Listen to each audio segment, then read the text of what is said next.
I first wish to express my sincere appreciation to station WHWB for their cordial invitation to address you on this St. Patrick's Day. This morning's mail brought to me a beautiful card titled, "What is it to be Irish?" And I could not let this occasion go by without reading the beautiful words and sentiments expressed in this card. What is it to be Irish? How can you put the wonder of it into words?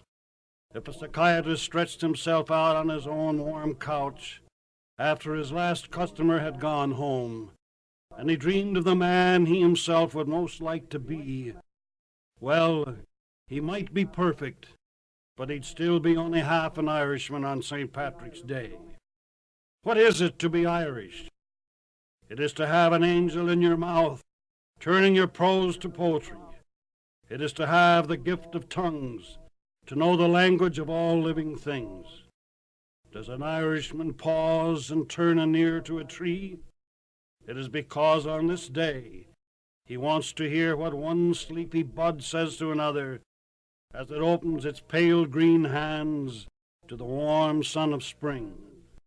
What is it to be Irish? Oh, on this day it is music, not just the cornet and the parading high school band, but the deep, deep music of living, the low, sad rhythms of eternity. The Irishman hears the high song of the turning spheres, the dim lullaby of the worm in its cocoon. All the world is in tune, and he is in step with the tune that only he can hear. What is it to be Irish? It is to live the whole history of his race between a dawn and a dawn. The long wrongs, the bird's swift joys, the endless hurt of his ancestors since the morning of time in the forgotten forest, the knock at his heart that is part of his religion. What is it to be Irish? It isn't only the realization that he is descended from kings. It is the realization that he is a king himself, an empire on 2 feet, striding in power, a strolling continent of awe. What is it to be Irish? Why, on St. Patrick's Day, to be Irish is to know more glory, adventure, magic, victory, exultation, gratitude, and gladness than any other man can experience in a lifetime. What is it to be Irish? It is to walk in complete mystic understanding with God for 24 wonderful hours. I have been invited to speak on the meaning of St. Patrick's Day, and I am indeed delighted to do so on this 17th day of March, the feast day of Ireland's great patron saint. For centuries, people of Irish descent have honored St. Patrick on this day, and the practice of wearing a bit of green has become quite common among Americans of every racial background. Back in Theodore Roosevelt's time, he once remarked, "On March 17th, everyone wants to be a McSomething," and so it seems today. Indeed, as far back as 1776, the day was recognized by the people of this country. In that year, while encamped at Cambridge, Massachusetts, General George Washington issued an order dated March 16th, making the password for the Revolutionary Army for the 17th of March St. Patrick, and appointed General John Sullivan as officer of the day. To those not of Irish descent, it may be a little difficult to understand the reverence a descendant of the Irish race has for St. Patrick. To begin with, the Irishman is somewhat of a mystic. He is definitely a sentimentalist. His roots are as old as time, and his nature is profoundly spiritual. You have undoubtedly heard the expression many times that St. Patrick drove the snakes out of Ireland. Well, actually, there are no snakes in Ireland today, and there were none when St. Patrick landed there 1,500 years ago. But this fact has not discouraged legend from crediting him with having banished the snakes from the Emerald Isle. The snakes in the legend are perhaps best identified with the serpent in the Garden of Eden. History tells us that when Niall of the 9 hostages returned to Ireland from an expedition to the continent, he brought with him a number of captives, among whom was Patricius, son of Calpurnius, a Roman officer who had married a Gaelic maiden named Conchessa, sister of St. Martin, Bishop of Tours. The boy, Patricius, was about 16 years of age when Niall carried him off from his home, and for 7 years he served as a slave, finally escaping to return to his home in Gaul. Following his escape, his parents put him under the tutelage of his uncle, the Bishop of Tours, and he advanced rapidly in learning and piety. During his period of captivity, Patricius had become greatly attached to the Irish people, and when his education was finished, the desire grew within him to return to Ireland to convert the people to Christianity. Learning of his great zeal and his consuming desire to spread the gospel among the Irish, Pope Celestine consecrated him a bishop and sent him officially to Christianize the island. Thus did St. Patrick become the apostle to Ireland. Soon Patrick was directed to come to the city of Tara to debate the question of religion with the Druids, who were the priests of the pagans. He appeared on an Easter Sunday, and history relates that it seemed as if on that day all nature was arrayed on behalf of the apostle. The sun was shining, the air was clear, and the sky told of the infinite control that was not of earth. St. Patrick spoke on the doctrine of the Trinity, and in searching for a practical way to explain the doctrine, he spied the little trefoil, the shamrock of Erin. Stooping, he plucked it, and raising it aloft, pointed to the 3 parts growing on one stem and forming one leaf, yet with each part distinct in itself. Thus did the shamrock become the symbol of Christian Ireland, and it is revered today as the national flower of the land. Patrick's crusade to build up an Irish Christian culture began upon his return to Ireland in the year 432, and from that time on, the history of Ireland is the history of the survival of the Christian religion, which he brought to the island against all sorts of prosecution and persecution. For the years 600 to 1600, Ireland became known as the land of saints and scholars, and a civilization second to none was established and flourished until the 1600s, when Britain invasion menaced it.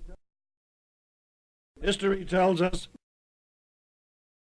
that in that year, 1640, Cromwell, under orders from the Crown, landed in Dublin with a force of 17,000 British soldiers, and imbued with the demoniacal hatred of the Irish, and fanatically pledged to a complete extermination of the people of Ireland. At Drogheda, a human holocaust took place which paled any of Hitler's. Cromwell turned his butchering forces loose in the populace for a 3-day orgy of slaughter of the entire population, which saw gutters run full of the blood of the victims, men, women, and children. History further records that after the Cromwell invasion, more than 1/2 of the people of Ireland had perished between the years of 1641 and 1652. About this same time, the reigning Queen Elizabeth died, a raving maniac, and she was succeeded by James the First of England, who coveted Ireland, and particularly the more prosperous counties of the north. It was a simple matter to trump up charges that the northern chiefs had been conspiring against England, and their estates were declared forfeit for distribution among James' followers. About 4 million acres were confiscated, and the natives were driven out to the bogs and moors. The new people, followers of James, to whom the land was given, were specifically bound to repress and abhor the Irish natives, particularly their religion, and these conditions have continued through hundreds of years. 6 northern counties were involved in this so-called Ulster plantation, and the residents of these counties have come to be known as Orangemen. This accounts for the division of Ireland in the northern and southern factions.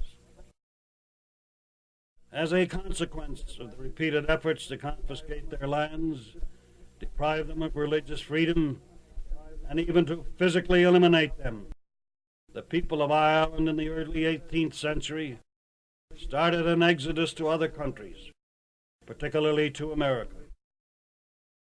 Even before the Revolutionary War, tens of thousands of Irish had come to America. Thousands fought with our forces in the Revolution. The signatures of 3 men born in Ireland are on the Declaration of Independence. 6 others were generals in Washington's army. Today, I would like to paraphrase a greeting Franklin Roosevelt once used in addressing a gathering of important Americans. He said, "My dear fellow immigrants, let us think for a moment just how much meaning can be derived from such a simple greeting. Aren't we all, in the final analysis, fellow immigrants in the sense that our father, grandfather, or great-grandfather were born on foreign soil and came to these United States as an immigrant? And why did they come here? They came because America had the welcome mat out for all oppressed people. They came for the same reason the settlers at Plymouth Rock came: to avoid oppression, excessive taxation, religious persecution. They came here to seek the freedom they wanted more than life itself. They came here to seek a fuller life for themselves and their families. The Irish didn't find the streets of America paved with gold, but they found perhaps a rarer and more valuable ore for those who were prepared to mine it. They found opportunity. Perhaps the greatest exodus from Ireland to America occurred following the potato famine of 1845, 46, and 47, which plunged the country into deep distress. It has been estimated that during the famine, 1 million people died, either of starvation or accompanying diseases, and another million emigrated to foreign lands between 1846 and 1850.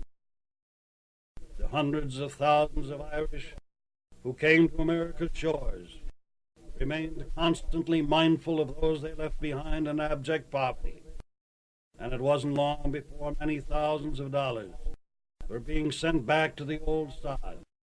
And as the Irish in America became more fully conscious of their power to help their people at home, they exerted a tremendous influence upon England, which finally realized that they were no longer dealing with a lone island held in subjugation, but one backed by the public opinion and contributions of a continent which drew a parallel between the suspension of civil rights in Ireland and the subjection of Boston to martial law in the 1770s.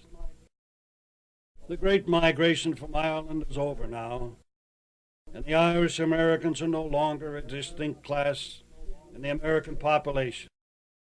They have become completely American, and with the freedom of Ireland finally achieved, The strong links that bound them to the mother country no longer exist. What remains are links of sentiment and nostalgia that are still the occasion for Irish Americans to celebrate on St. Patrick's Day. The Irish immigrants of yesteryear did what every foreign-born group must do to earn the name American. They fought with an unrelenting courage in the economic, political, and military battles of their new country. They were discriminated against, but they fought all the harder. They did not desert their faith, nor did they forget their homeland. They were not lost working in the mines, on the railroads or canals, or in the various American wars in which they participated. It is indeed significant of the St. Patrick's Day observance that the wearing of the green on the feast day of Ireland's patron saint is no longer restricted to the Irish. Americans of every racial background will wear a bit of green in honor of Ireland's great day. There is something profoundly touching in this tribute to the patron saint of the Emerald Isle, who so zealously taught the word of God to the Irish race that it has served them down through the centuries as the saving strength of the indomitable character of its people and made them a great race despite the size of their tiny country.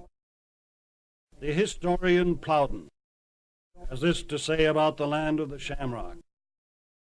Ireland stands conspicuous among the nations of the universe, a solitary instance in which neither the destructive hand of time, nor the devastating arm of oppression, nor the widest variety of changes in the political system of government could alter or subdue, much less wholly extinguish, the national genius, spirit, and character of its people.